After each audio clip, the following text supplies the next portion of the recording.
Welcome to Boom Goddess Radio. I am your host, Jennifer Davis Page, and today I want to introduce to you two amazing guests, and they are Chef Traci Vincent and Dr. Michael Engs.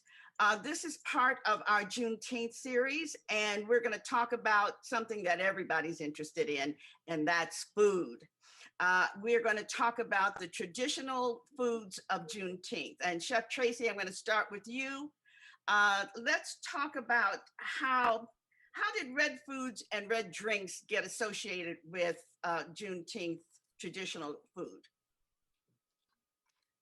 Well, first of all, it originated in the homeland, which is today, present day Angola, northern Angola, Yoruba area of Africa, West Central, actually. And that actually had some influence in Texas, of course, because that is where we began celebrating Juneteenth. That was where we found out, we were free in Galveston, Texas. Union soldiers arrived at the shore and told the enslaved persons that they're now free. And that was 2.5 years after they were actually emancipated. There's many theories about why that took so long. But of course you have influences such as tomatoes, hot sauces, beets, nitrates that go into sausages, which make them red in color. And it has kind of like a twofold. First of all, it's very traditional foods of the times. And secondarily, it's the foods that also we think of the bloodshed of our time spent as slaves. And of course, memorializing those who did not have the opportunity to be freed and recognizing them as well. So, however, we can get red foods into those traditions, whether it's watermelon or beets or so on, that is encouraged as a way to just kind of think about those times and that we have persevered. We are coming from strong people. Excellent. Let's talk a little bit more about the red foods. As I was going through some of the research that I did for this, red velvet cake is one of the desserts, strawberry pie and red drinks. So, and that's all because the red represents, as you said, the blood that was shed as an enslaved person. And that's why we right. do it that way. Okay. All right. And continue talking about the history of food for Juneteenth. It's in food and just in terms of the history of Juneteenth, correct. Right. So for instance, when African Americans were first emancipated, many of them made their living sharecropping, and watermelon farming was one of those ways that they could earn a living. And so that is one of the things that we absolutely would provide in many recipes, whether it's a watermelon salad or just cutting it raw and eating it. Chef Carla Hall is originally from the Nashville area and has a restaurant in Brooklyn. This is something that she has posted online as one of her Juneteenth recipes. The barbecue, learning how we've influenced and certainly been the first to create barbecue, how we've preserved meats, how we use the entire animal, and had the smoked sausages and the preserved meats. That is another way that we can commemorate and be proud of our ingenuity. There's, of course, adding red to red velvet cake. There were many, many years before we could get artificial red dye. So we would use probably hibiscus or definitely beet juice to get that red color. So red velvet cake got really, really red, like probably around the 50s when we had access to artificial red food dye. But there were ways to make red velvet cake, which is originally chocolate cake. You start with a chocolate cake batter and then you add that red food dye. And then of course, just any raspberries, anyway, there's so much red food that you can bring to the table and just gather with people and talk about how great it is, how we persevered, how strong we are. That is definitely a part of it. And just considering that with food, food is kind of the epicenter. You know, if you want to begin telling a story, you have, well, so and so may have, grown up on a beet farm, and that's why they may have had that food, or so and so may have been a sharecropper. And it's a way to talk about our history. And I've talked to you many times, Jennifer, about Chef Anthony Bourdain and how I loved how he mixed politics and history in his storytelling about food. And it's just like something that connects all of us so easily. So it's also a great way to tell the story of who we are. We have to have many conversations, creating space for healing, and understanding in the nation now. And I think that creating red foods, a red meal, and talking about where everything comes from and how we began eating it, how we prepared it, is a great way to kind of break the ice on that conversation and to pass on traditions going forward. And so many people that I've spoken to, because this is the fourth part of this series, and so many people that I've spoken to did not know that red was even associated with the traditional rich foods of Juneteenth. So this is quite an education, right, for all of our listeners. Dr. Michael, tell me, let's talk a little bit about food and the garden and the importance of growing food in the African American community. Well, I think Traci pretty much nailed a lot of what I have been thinking about in the recent months, because in fact, yes, the foods that we eat for Juneteenth and Juneteenth itself is a reminder to us of how people suffered for us. And red is a perfect color in terms of representing that. What happens, what else she said that really struck me is the migration of food from Africa to the New World. And in my research, basically, I'm looking at the diaspora from the south to the north. Those Moors who came over in 1519 with Cortez in central Mexico, brought their foods with them, came north as they were being freed for their military service, and created different ways of celebrating. And Juneteenth has become one of the centerpieces of the celebration. In fact, just this week, there was a wonderful program by a lady who just wrote the book on Juneteenth, Annette Gordon-Reed from Harvard. I don't know if any of you have heard about her, but she really expressed some of the ways that we are evolving each year as we celebrate Juneteenth, so we can move ahead as a people. And what I've been doing since 2015 is really looking at the centrality, which is what Traci mentioned, of food. Because if you look at the travels and adventures and explorations and the movement of African-based people, what you see is, in the end, what they wanted to do is sit around the table and have a good meal with each other and tell stories and really entertain each other, because that was our form of entertainment for so many years before media became dominant. And Juneteenth is one more opportunity to do that. So for the last few years, I've been working with Mission Gardens. They asked us in 2015, my wife and I, to do a study of, did African-based people who first arrived here in Arizona in 1775 eat differently? And my response was, no, they ate the same because they weren't slaves. This was not a slave culture. So this clash of our stories, those coming from the East, thinking in terms of slavery, and those of us who think about a more Southern diaspora of Black people, thinking about how many free Blacks came here and were never in slavery, gives us a lot to talk about in terms of how we would have eaten. Because as Traci suggested, those of us from the South, I'm from Virginia, would have eaten low on the hog. We used everything. But those who came up from the South and Mexico with the Mexicans probably got to eat basically what they could afford. So right now, our whole discussion around food and Juneteenth may go back to a program that came on recently called The Invisible Vegan. The Invisible Vegan is a show put on by African-American peoples to speak to the whole idea of, should we be going towards a more vegetable-based diet? Don't get me wrong, I love my fried chicken, I love barbecue. That's what we do on Juneteenth. But is it all that good for us, and how often should we do it? Should be the question. So what we're doing at Mission Gardens is they've given us a space to create an African American garden, recreating the plants that go back to the diaspora from south to north, coming out of Mexico.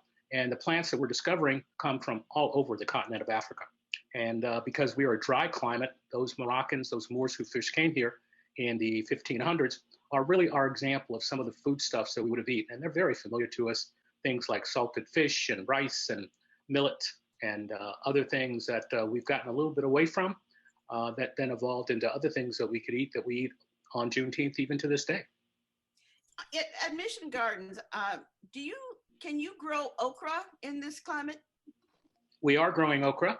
Okay. And it's just a matter in the desert, it's just a matter of how much water you want to use to grow a particular thing. And there are two different types of crops that we're trying to grow in Mission Gardens. Remember, it's the oldest cultivated place probably in the United States. The Native American gardeners there go back 4,000 years. And African peoples came here in 1700s, which was quite a few hundred years ago. So what we're trying to do is replicate what we call heritage foods. It's not like a normal community garden. We're trying to really research the foodstuffs that people would have actually eaten at a given point in time up to the present. And we're looking for seeds. We're doing interviews with older folks in the community who've been here a long time as gardeners. And we're looking at that as a possibility of helping people start to feed themselves again, because we have gotten away from that. And during the pandemic, we realized loud and clear, we are losing our own self-sufficiency, and home gardens are one of the ways to get back to that. And at Mission Gardens, is there a way that you can train people that don't have a green thumb that want to start their own garden? Do you have a way of training them? Is that part of a program? Oh, most definitely. Yes, the volunteers and people who come into Mission Gardens are all given a sense. I think you have to have a willingness to want to do it. But gardening is very broad. What we're also doing at Mission Gardens is doing research and building an archive on African-based gardening and foodways. So if you're not into gardening necessarily, you could be into some of the research. And we have lots of people who can help, lots of volunteers who help. If you go online, they have programs. We did one last October for Tucson Meet Yourself called African American Foodways, as did Tani Sanchez from the U of A and Debbie Chase Mabey from the Dunbar Pavilion. Okay. So we have lots of people involved in many different levels of contact with gardening. And basically, going back to Traci, you don't plant something you don't want to eat. We're not decorative gardeners. Go ahead, Dr. Michael. Go ahead. I want to interrupt Jennifer. Thank you. He's speaking my language because I am a wellness chef by practice, and I'm personally trying to get into gardening as much as possible. I'm working with the mayor's office in the city of Baton Rouge, doing work with American Heart Association and trying to teach people how to eat from gardens. I'm trying to contribute to community gardens. Cannot wait to build my own. But it's kind of hard to do that when you don't have a patch of soil. So doing that hopefully before the end of the year. But it resonates so much for me that you talk about our original like eating patterns. I'm not sure if I'm using the correct phrasing for that, but when you talk about the Moorish and Moroccan influences of the people that came in the 1500s, or did you say 1300s? Yes. Okay. 1519. 1519. And the millet, the grains that they probably ate so many fresh vegetables that were, absolutely minimally processed, like pick it and maybe eat it raw, or pick it and like season it, cook it. But it's like a 2 to 3 step process, whereas we've gotten caught up in the US in so many convenience foods, as well as eating low on the hog. It's a combination of other things. We work a lot, and we just don't take as much time to be in contact with our food. And I prepare a lot of my own food. Someone who's a part of this program indirectly mentioned that when they eat out, they get sick or they don't feel very good. That was one of the reasons why I ended up cooking as much as I do. I came from a cooking family, but I noticed when I cooked at home, I felt great. When I ate out, kind of got sick. So didn't really feel my best. So of course, I know I'm not the only one because of the nature of the work I'm doing with food insecurity. And it's something that we should really explore as individuals and as a community. Just thinking about, we come from people who eat off of the land, who are very self-sufficient, who have taught others how to be how to eat and how to grow. We start, with a myriad of crops. And so many of us, Tracy, I hate to interrupt. yeah, I have to yeah. have a short Okay, break. we'll pick up. And we'll pick Sure. up on the other side. Okay. Stay tuned. When I first saw a turtle, my heart was full. Now anything but lonely. We had this deep connection, this heart connection. He just wants to be close to you and part of your life. Every day with turtle is a perfect day. When I'm holding her, it makes me feel calmer. I think everything he does shows how much he loves us. When we adopt a shelter pet, we discover they're a little bit of a lot of things, but they're all pure love.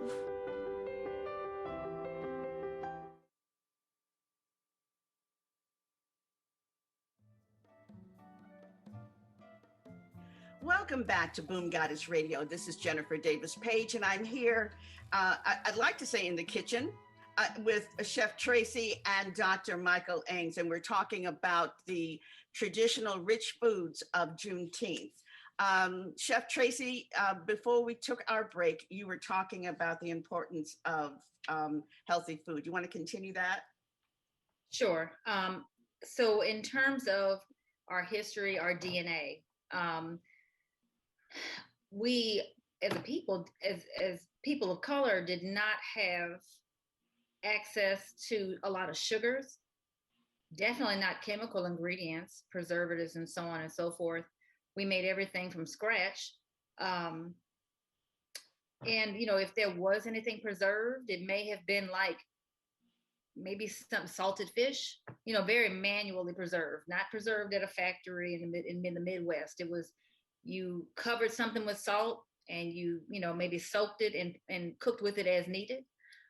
Maybe you crushed peanuts or you processed your food yourself, which was very few steps. In many instances, I've had influences in my life from Central Africa. Have many aunties who taught me how to, cook whole roasted fish. And I know that cassava root was often used in some of the foods we ate. And if it was processed, fermented, remolded, it was done by, you could point to the person that did it. Oh yeah, that lady in the market did it. And she did it in her home. And, this is, you know how old it is, how long it's going to last versus a bag that's lovely, got great branding and entertainment with an expiration date stamped on there that might expire in 6 months to a year. And you don't know what it's going to do to your body. The science is not even about to study it. So when you get a stomach ache, you don't really know what that is about.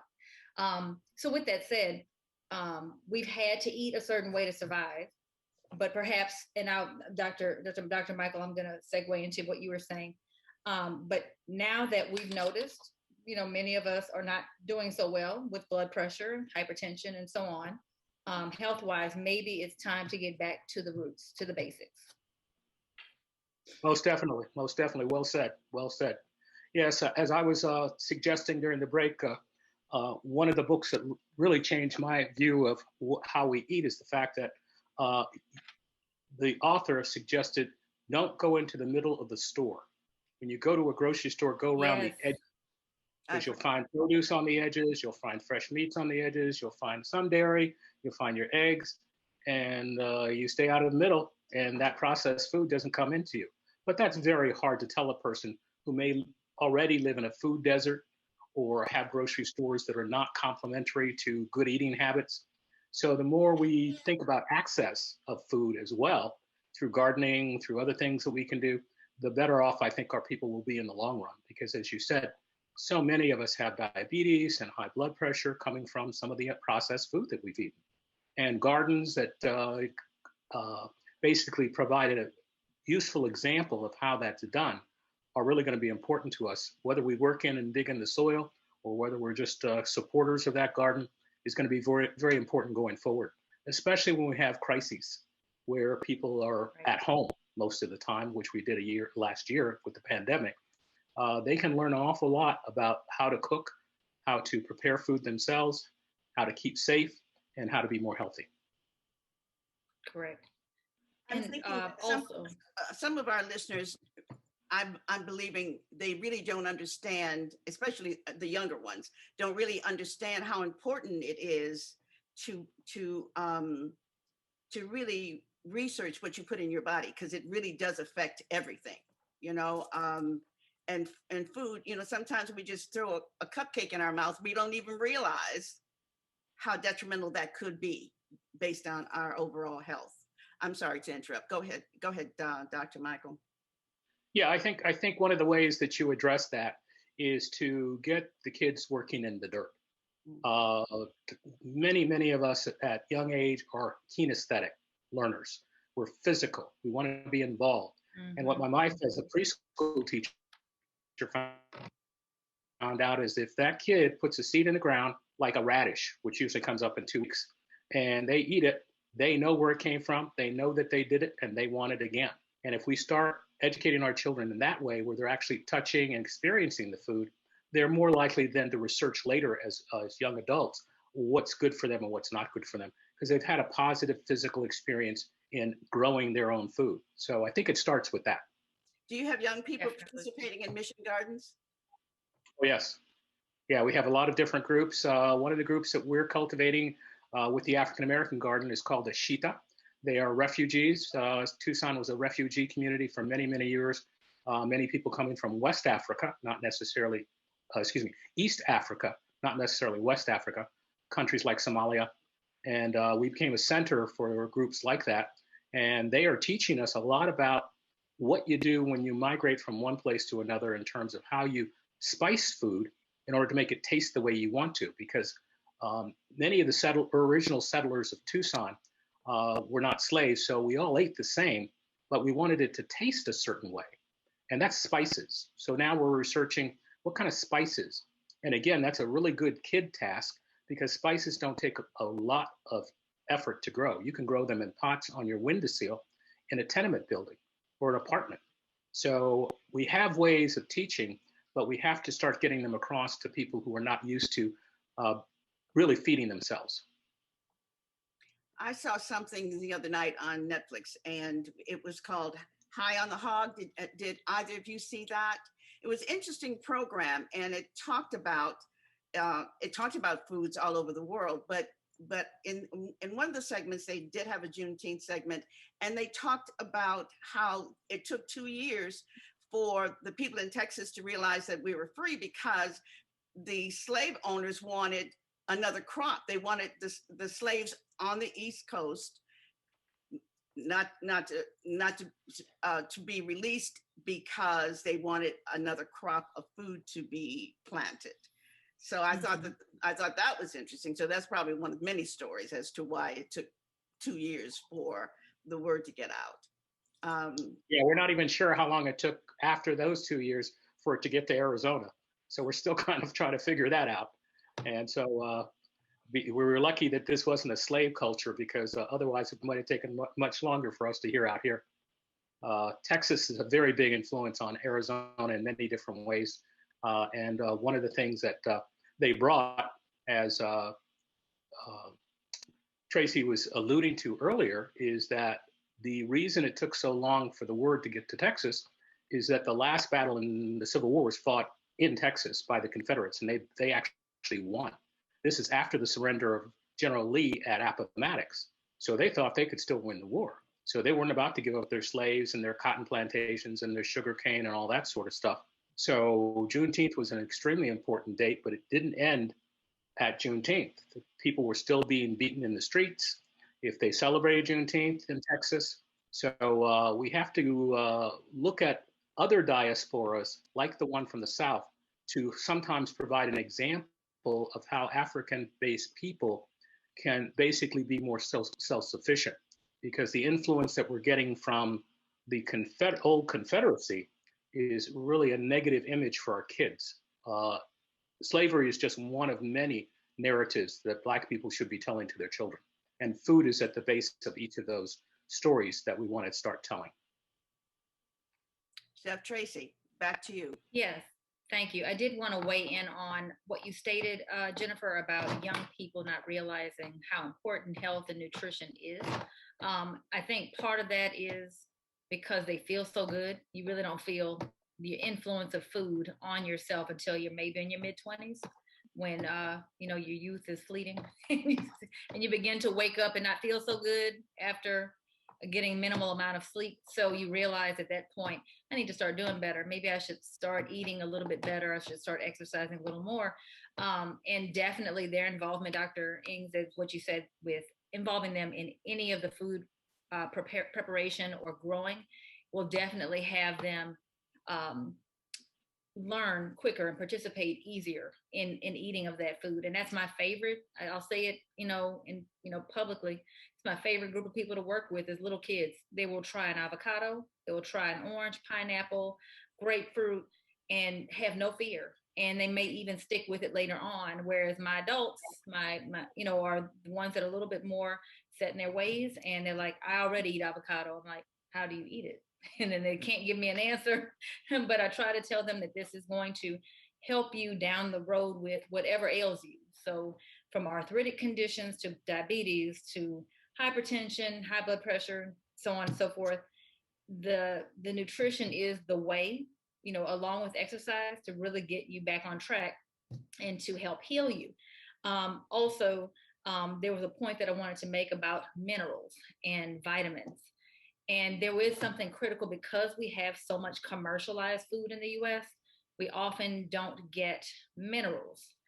And minerals are those things that really just help our body. We have 102 minerals in our bodies, and you can get them through the fresh, minimally processed ingredients. But if you're eating highly processed conventional foods, highly preserved foods that have been stripped of all minerals and vitamins, then re-enriched and maybe frozen and maybe refrigerated, you're filling up, you're no longer hungry, but it's empty. It's empty of the nutrients that you should get. So people are getting also sick from that, or just having, it can even cause mental health issues. People can become depressed if they have a minimal amount of minerals and vitamins in their system.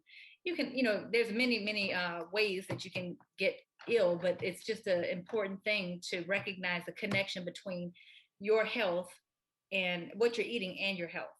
We only have a minute left, and I'd like to tell our listeners that Chef Traci has put a wonderful recipe of Charleston red rice on, and it will be on the boomgoddessradio.com website. So for all of you that are listening, you can go on there and she walks you through the entire recipe.